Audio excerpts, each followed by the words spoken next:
Bem, pessoal, é inevitável que com os últimos acontecimentos do Oscar, a gente não reserve um espaço rico do canal para conversar, para esclarecer um pouquinho sobre a alopécia ou alopecia areata, que infelizmente acomete a Jada Smith e foi aí razão de uma infelicidade danada por parte do marido em plena confraternização do Oscar. Julgamentos colocados à parte, que não nos cabem, o que nos cabe é conversar sobre a alopécia ou alopecia areata. Então vamos junto.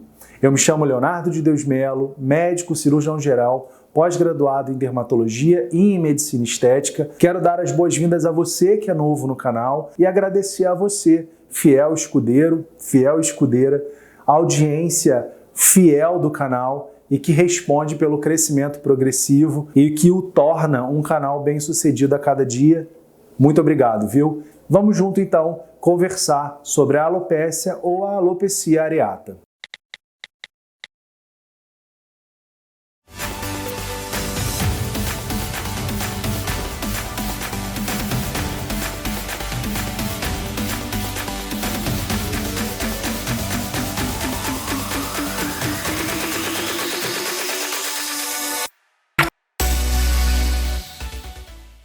Bem, pessoal, a alopecia areata, ela é considerada uma doença inflamatória que tanto passa por fatores genéticos como também de imunidade e que acomete os folículos pilosos, não destruindo-os, mas de alguma forma inativando-os, adormecendo-os. Ela vai se apresentar na população de algumas formas, mais frequentemente sob a forma de uma área desnuda, quase sempre sem cabelo ou sem os pelos da barba, popularmente conhecida como pelada. E aí essa área desnuda de pelos ou cabelos quase sempre é uma área de pele brilhante. Clinicamente, quando a gente traciona, faz testes de tração dos pelos ao redor, eles saem com muita facilidade, mas a maneira como essa doença se comporta tem variantes. Ela pode acometer todo o couro cabeludo, e aí essa alopecia areata a gente chamaria de total. Ela pode, em casos mais raros, até cerca de 5% dos casos,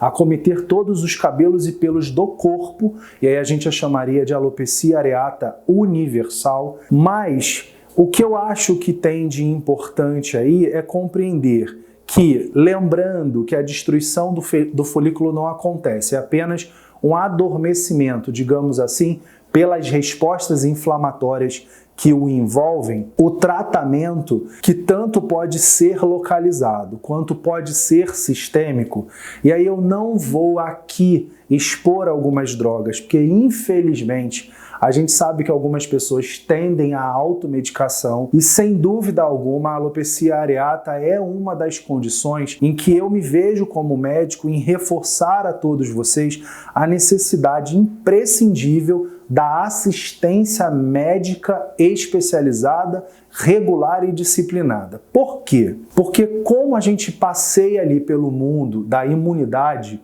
a gente também pode observar que em alguns indivíduos que têm alopecia areata, há também outros distúrbios da imunidade. Então esses indivíduos podem ter ou podem vir a deflagrar em algum momento quadros autoimunes outros, como vitiligo, doenças da tireoide, lúpus eritematoso sistêmico ou simplesmente como a gente chama de lúpus, de modo que, em suma, o paciente de alopecia areata ou a perda de pelo ou a perda do cabelo precisa significar uma consulta médica que passa necessariamente também por algumas pesquisas laboratoriais que ficam aí tentando investigar, que ficam investigando ou controlando essas questões que seguem em paralelo. O curso é imprevisível da doença, essas lesões elas podem repilar, como a gente fala, quase sempre quando ela repila, esse cabelo pode vir branco,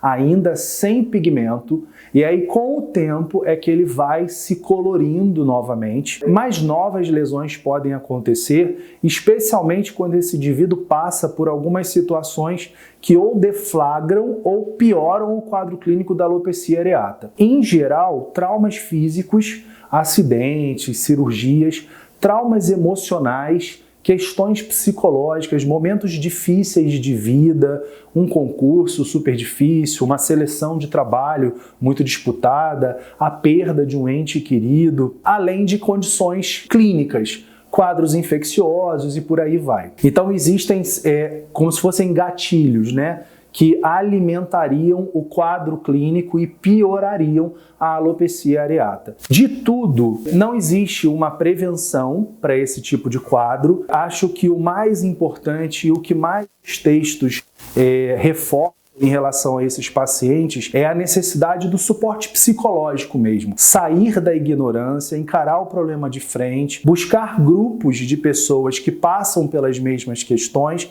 porque são verdadeiras redes de apoio, já que, na grande maioria das vezes, o grande impacto da doença é um impacto social, seja por uma falha da barba no homem, tendo a barba como um símbolo de masculinidade e às vezes um símbolo de vaidade para esse homem, que agora com um buraquinho não fica nada bem e joga a autoconfiança e a autoestima dele lá para baixo, da mesma maneira que um furinho ou um buracão num couro cabeludo de uma mulher, com toda a vaidade dos seus penteados, cortes e tinturas e etc. que existem nesse mundo mais cosmético relacionados a pelos e cabelos. Então, é algo sério. Talvez por isso o marido ter encarado a piada como sendo realmente uma piada de mau gosto e ter reagido de forma tão extremada. O que não se justifica, porque a gente não tem que justificar a violência, mas eu não quero entrar nessa seara.